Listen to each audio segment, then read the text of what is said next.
The reserve currency of the global economy, the US dollar, looked less robust in 2009 than in some time.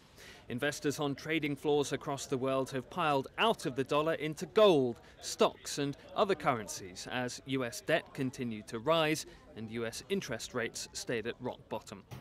Towards the end of the year, though, a small spike for the dollar as investors bet the US may raise interest rates earlier than expected. So how will 2010 shape up on foreign exchange markets? I expect the pound to be one of the weaker currencies.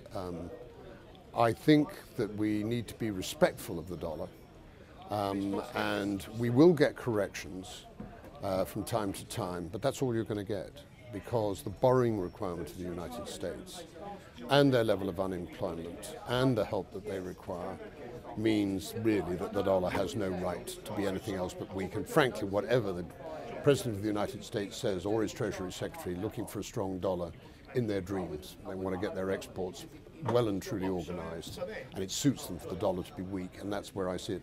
The euro will remain uncomfortably strong for some period of time, the same with the yen. New businesses. Governments across the world, in various ways, essentially printed money to spend their way out of the financial crisis.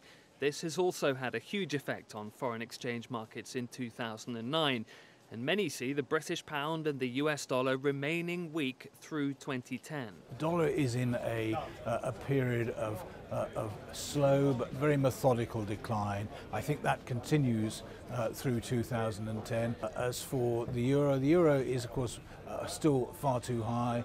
The yen is also far too high, but I don't see any great change occurring in 2010. For UK, sterling I think continues to remain very weak. Some economists say the value of the dollar and the pound will depend largely on the American and British governments' spending plans in 2010. But with record deficits on both sides of the Atlantic, both governments are a long way from resolving their fiscal crunch. So little chance then of a significant strengthening of the British pound here in London or the US dollar in 2010. Many analysts expect that those two currencies will remain under pressure as the US and the UK struggle to pull themselves out of deep recessions. Olly Barratt, Channel News Asia, London.